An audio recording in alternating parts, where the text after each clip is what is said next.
Friends, कैसे हैं आप लोग। आज हम लोग डिस्कस करेंगे सोशल साइंस क्लास 8 का chapter number 2 from trade and territory. ठीक है, इससे पहले भी हमने एक वीडियो अपलोड किया है। उसमें हमने जो है ये देखा था कि जो है ईस्ट इंडिया कंपनी का मेन मोटिव जो था वो ट्रेड करना था, वो जो है टेरिटरी को एक्वायर करना नहीं था। लेकिन कुछ ऐसे इंसिडेंट्स हुए जिसकी वजह से कुछ चेंजेस हुए, जिसकी वजह से ये हुआ। अब हम देखेंगे कि कैसे ईस्ट इंडिया कंपनी का इस्टेब्लिशमेंट हुआ। ठीक है, इस वीडियो में हम ये देखेंगे कि ईस्ट इंडिया कंपनी का इस्टेब्लिशमेंट का मेन जो है कॉज क्या था और वो क्यों इस्टेब्लिश हुई और कैसे इस्टेब्लिश हुई। जिन बच्चों ने चैनल को सब्सक्राइब नहीं किया है, कृपया आप लोग चैनल को सब्सक्राइब कर लीजिएगा ताकि मेरे को भी इनकरेजमेंट मिलता रहे और आप लोगों को भी वीडियो जो है टाइमली मिलता रहेगा। और जो भी चैप्टर हम लोग कंप्लीट करते हैं उसके एक्सरसाइज का आंसर जो है हम अपने साइट www.fullexpand.com पे अपलोड करते हैं। वहाँ से जा कर के आप लोग उसको लिख सकते हैं और टाइमली पढ़ाई कर सकते हैं। अब हम स्टार्ट करते हैं। इन 1600 the east India company acquired a charter. Charter means होता है स्पेशल पावर, ठीक है, विशेषाधिकार जिसको हम बोलते हैं। Acquired a charter from the ruler of England Queen Elizabeth I, granting it to sole right to trade with East. ठीक है, मतलब कि वो जो है सिंगल जो है उस कंपनी का जो है राइट रहेगा जो कि ईस्ट पार्ट में, वर्ल्ड के ईस्ट पार्ट में वो ट्रेड करेगा। मतलब कि ब्रिटेन की अदर कोई भी कंपनी जो है ट्रेड नहीं करेगी ईस्ट पार्ट में। ठीक है, तो ये जो है ईस्ट इंडिया कंपनी ने ये सोल राइट जो है लिया। ठीक है, उसके बाद जो है the royal charter however could not prevent other European. तो इसमें अब ये देखिए, इन्होंने जो है ये तो ले लिया। दिस मीन, इसका मतलब क्या हुआ, that no other trading group in England could compete with the East India।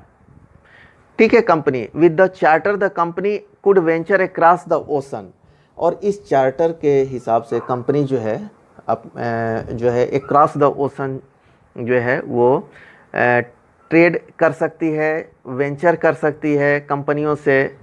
ठीक है, a new form which it could be good for cheap and price, जो कि जो है उनको सस्ते दाम पे जो है अच्छे दाम पे उनको जो है गुड्स जो है मिल पाए। And carry them back to Europe to sell a higher price.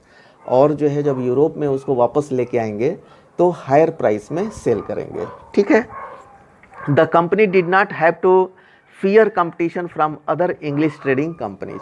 और इनको जो है और कोई इंग्लिश जो ब्रिटिश की जो कंपनी थी उससे कोई फियर नहीं था। क्यों फियर नहीं था?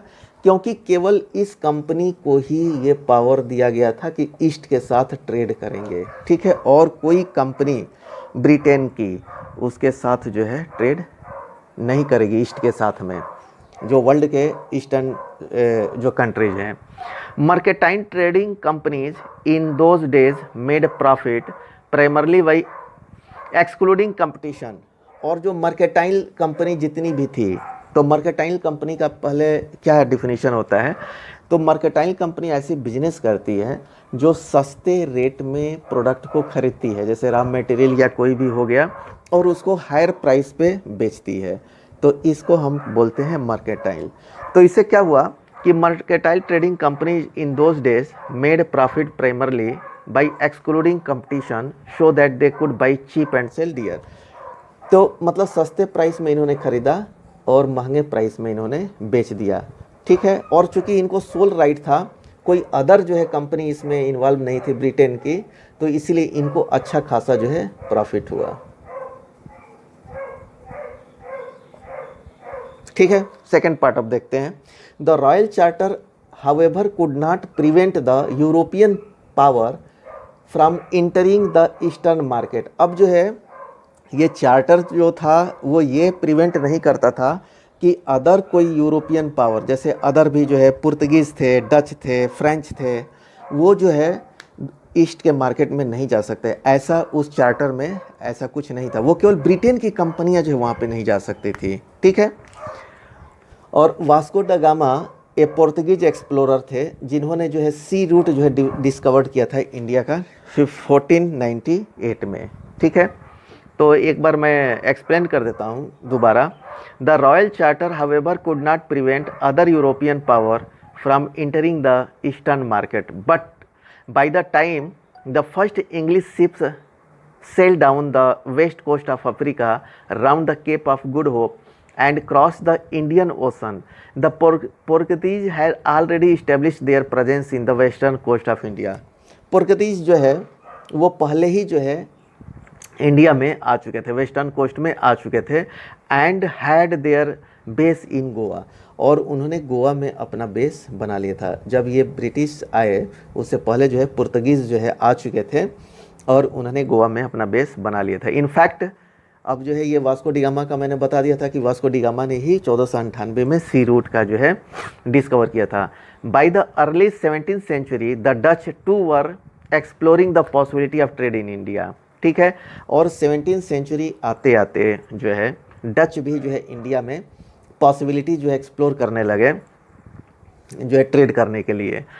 And soon the French trader arrived on the scene, और फ्रेंच भी जो है आ गए। तो इस तरह से पुर्तगीज़ हो गए, ब्रिटिश हो गए, डच हो गए और जो है फ्रेंच हो गए। ये चार जो है फॉरेन जो है जो यूरोपियन कंट्रीज़ थी वो इंडिया में ट्रेड करने के लिए 17th सेंचुरी तक जो है ऑलमोस्ट ये लोग आ गए थे।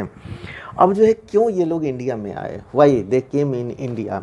तो द फाइन इंडिया में क्या होता था, the fine qualities of cotton and silk produced in India had a big market. ये जो बहुत बड़ा मार्केट था, बहुत ज़्यादा क्वांटिटी में जो इंडिया में कॉटन होते थे और सिल्क होते थे, वो भी फाइन क्वालिटी इनकी अच्छी थी।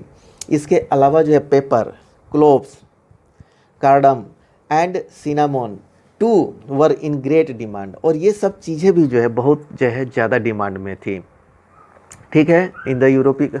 तो इसमें हुआ क्या है एक्चुअली कि ये चार जो कंट्रीज़ थे ये ट्रेड करने के लिए इंडिया में आ गए।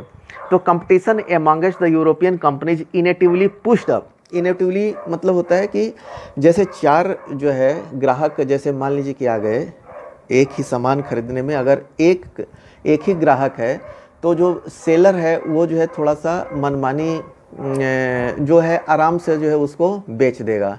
वो बोलेगा कि भाई 10 रुपये में आपको मैं दूंगा, तो बायर बोलेगा नहीं यार 10 रुपया तो बहुत ज़्यादा है, आई विल गिव ओनली 9, ठीक है। तो वो बोलेगा कि और कोई है नहीं, अब उसकी मजबूरी बन जाएगी, वो 9 रुपये में दे के चला जाएगा। लेकिन अगर वहीं पे 4-5 सेलर आ जाएं, 4-5 बायर आ जाएंगे और सेलर एक ही रहेगा, तो क्या होगा, वो जो है प्राइस जो है इन्फ्लेट हो जाएगी। उसके पास ऑप्शन रहेगा कि नहीं मैं 10 रुपये से नीचे नहीं दूंगा, अगर आपको लेना है तो ठीक है। तो होगा क्या कि कोई 10 रुपये में भी दे सकता है, 11 में भी दे सकता है, 12 में भी दे सकता है। तो ऐसे करके जो है सेलर के पास एक ऑप्शन हो जाता है। और जो है जब बायर्स जैसे डिमांड जो है किसी भी चीज़ की जो है ज़्यादा हो जाती है, ठीक है, और जो है उसकी मात्रा कम रहती है, ठीक है, तो वहाँ पे जो है प्राइस जो है इन्फ्लेट हो जाता है। तो वहीं पे ऐसा हुआ कि 4 जो है बायर्स आ गए, ठीक है, और जो है इंडिया जो है प्रोडक्ट्स करता था और ये अकेले था, तो उससे इन्फ्लेशन हो गया, जो है उसका रेट जो है बढ़ गया। Inevitably pushed up the price at which this goods could be purchased and this reduce the profit that could be earned. और ये जो है उन लोगों की प्रॉफिट जो है जो खरीद रहे थे उनका जो है कम हो गया। The only way the trading companies could flourish was by eliminating rival competitor. अब उन्होंने क्या किया, दूसरा उपाय किया कि अपने राइवल्स को जो है कैसे एलिमिनेट करें। The urge to secure market therefore lead to force battle between the trading companies. अब ये हो गया कि एक ही सामान को खरीदने के लिए 4 कंपनियां आ गई, तो अब एक दूसरे को वो जो है अपने जो है राइवल समझने लगे, एक दुश्मन समझने लगे। इकोनॉमिक जो है, जो इकोनॉमिक तौर पे जो इकोनॉमिक दुश्मन उसको बोलते हैं। तो उन्होंने अब क्या किया कि उनको पुल डाउन करने के लिए जो है ऐसा सिचुएशन हो गया, बैटल का सिचुएशन हो गया, आपस में जो है लड़ाई करने लगे। Rival competitor the urge to secure market therefore lead to fierce battle, भयानक लड़ाई में चेंज हो गया between the trading companies. Through the 17th and 18th centuries they regularly sank each other ships. अब वो क्या करने लगे कि जो सामान जो है लेके जाते थे उसको जो है उनके शिप को वो लोग डुबाना स्टार्ट कर दिए, ठीक है, ताकि उनको इकोनॉमिक लॉस हो जाए और वो फिर जो है दोबारा ट्रेड करने के लिए ना आए। ब्लॉक द रूट, उनके रूट को ब्लॉक कर देते थे ताकि जो है वो फिर जो है ट्रेड के लिए नहीं पहुंच पाए। And prevented rival ship from moving with suppliers of goods, और जो है उनको जो है शिप्स को रोक देते थे जो कि गुड्स जहां सप्लाई करने के लिए वो लोग जा रहे हैं। Trade was carried on with arms and trading post वगैरह प्रोटेक्टेड थ्रू फोर्टिफिकेशन। अब इससे क्या हुआ कि जो है कंपनियों को जो है अपने जो है सेनाएं रखनी पड़ी, मतलब कि आर्म्ड, जैसे कि पोस्ट कुछ बनाने पड़े, जैसे रास्ते में अगर जा रहे हैं तो उनके साथ में आर्म्ड मैन को उन्होंने डिटेल किया और कुछ पोस्ट बना दिया जहां पे वो लोग सामान को रखते थे ताकि कोई डैमेज ना हो। तो इस तरह जो है उनको अपना फोर्टिफिकेशन करना पड़ा, जहाँ सामान वामान रखते थे, गोडाउन रखते थे, उनको चारों तरफ किलेबंदी करना पड़ा, चार दीवारी बनाना पड़ा। This effort to fortify settlement and carry on profitable trade also lead to intense conflict between local rulers।